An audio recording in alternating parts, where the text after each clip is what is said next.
guys, Alex at Cycle Fixation here.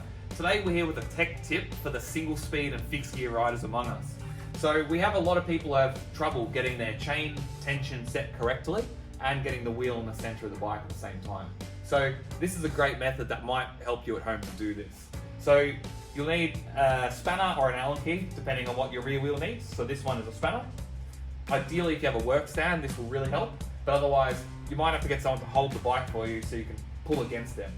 So we'll run you through the method, so let's do this. So what we're going to do, this one's already loose. The chain is set to the correct length already.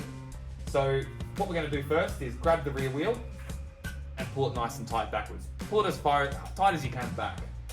What we're going to now do is do up the left-hand side, the opposite to the chain, just firm. Just do it up just so it's not going to move, but you don't need to do up tight as of yet. Now this one here is done up, the wheel is pivoting off this bolt.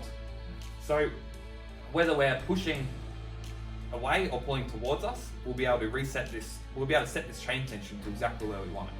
So I'm going to push this wheel across, hold the chain nice and tight,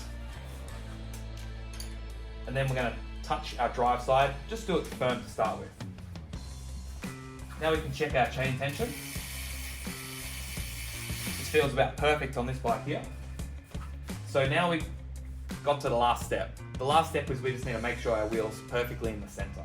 So now what we can do, we've done up our right hand side at the correct chain tension. We can come back to the left hand side opposite the chain, loosen this off, and now we can just set the wheel in the center. We'll typically need to judge the seat stays and the chain stays and make a judgment call, getting it right to the middle. Might want to take a little bit of a step back and see what you can see. But what we'll do is we'll find the center, hold it with our fingers, then we can just do it back up again and touch it firm. Double check your chain tension.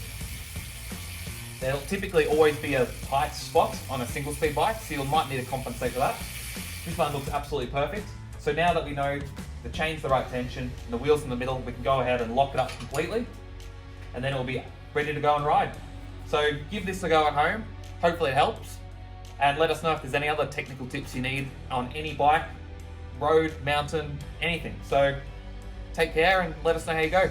Last thing, this will work on this bike, this bike, this bike, this bike, and this bike, and this bike.